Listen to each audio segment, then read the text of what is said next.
Investing in real estate here in Europe isn't quite as straightforward as simply using the BRRRR method or the BRRRR method.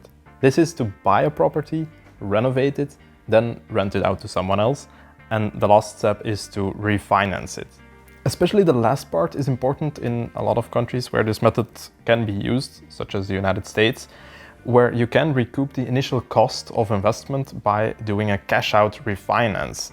But this sadly isn't possible in Belgium, and as far as I could gather, it's not possible either in any of the other European countries. However, there are other ways here in Europe to build your real estate portfolio. First, let's look at the BRRRR method, or BRRRR method, and see how it actually works. The first step here is to look for a good property to buy. And this one might be a really tricky step and is also the topic for an entire other video, since otherwise this one will drag on for way too long. Let's assume that you found a property for 150,000 euros or dollars or whatever currency you use. Since this method is mostly applicable in the United States, I will use dollars for this example, so $150,000. Let's say you need to pay $10,000 in upfront costs for the purchase of the property and another $15,000 in renovation costs. So that brings up your total to $175,000. The idea here is that after you pay all the upfront costs, you go to the bank and ask for a refinance or a remortgage.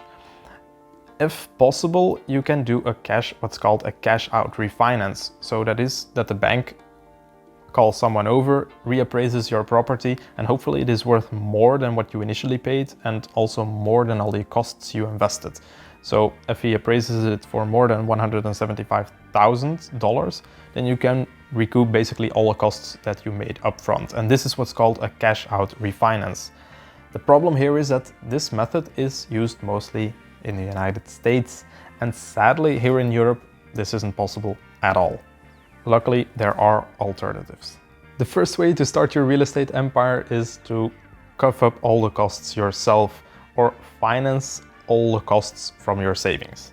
One important thing to note here is that the regulations recently got a lot tighter here in Europe, and for a second property they will ask that you fund 20% of the value of the property that you want to buy. So in this case that means over $30,000 or euros yourself, including or not including all the necessary costs that you need to make to actually purchase the property or any other renovations or those types of things. So in this specific example, that would mean that you would need 55,000 euros only in savings just to be able to buy the second property, which is a lot.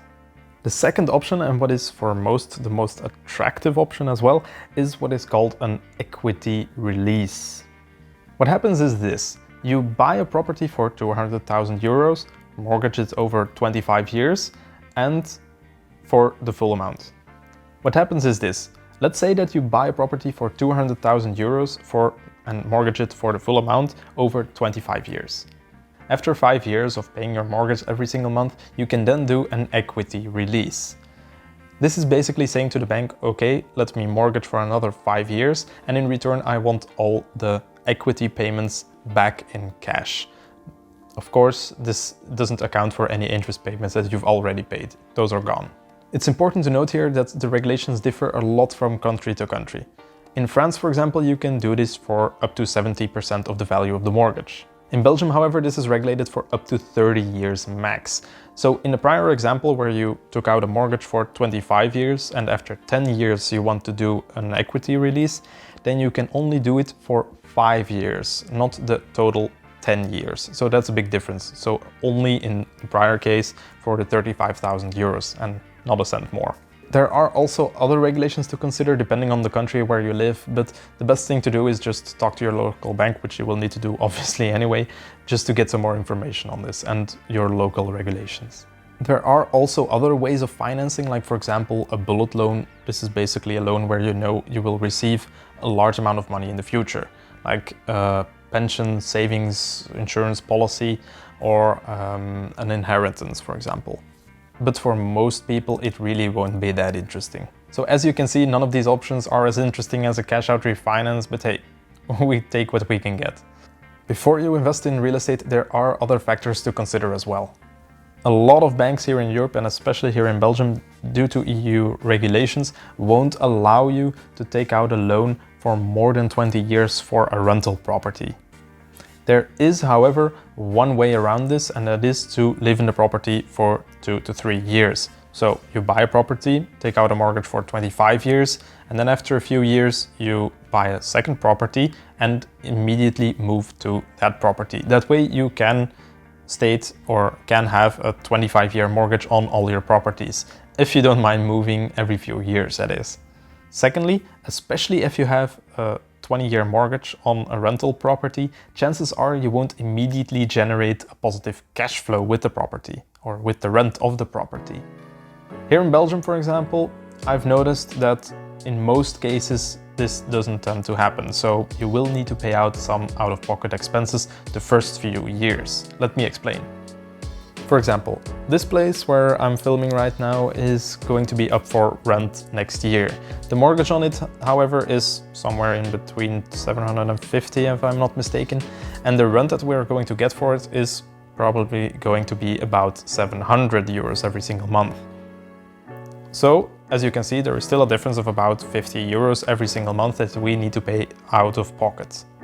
And while this isn't very fun to do every single month, you need to look at it from a different angle, and basically the renters are paying off the property or paying the capital of the property. We are then just funding a little bit of interest. It's more a long-term savings jar than an immediately positive cash flow machine. Also, after a few years, due to inflation and increasing the rental price every single year, hopefully, this gap will grow smaller every single year. The exact calculations and the future update on this property I will leave for a future video as well. Third, one important thing to note is that banks of another country aren't that willing to lend you money for a property not in the native country. So, for example, going to a German bank and asking them to loan you money for a property in France isn't going to be that easy. And while it isn't impossible, you will need a lot of collateral in the form of stocks, cash, or other real estate that you can show to them as a proof that you are creditworthy. So for most people, it's not very likely. So in conclusion, buying and renting out real estate here in Europe isn't quite as straightforward as in the rest of the world. Also, in general, renters are really well protected here in Europe against evictions, so if you have a bad tenant and miss out on quite a few monthly payments due to that, it can really cost a lot, so it isn't all roses and sunshine either.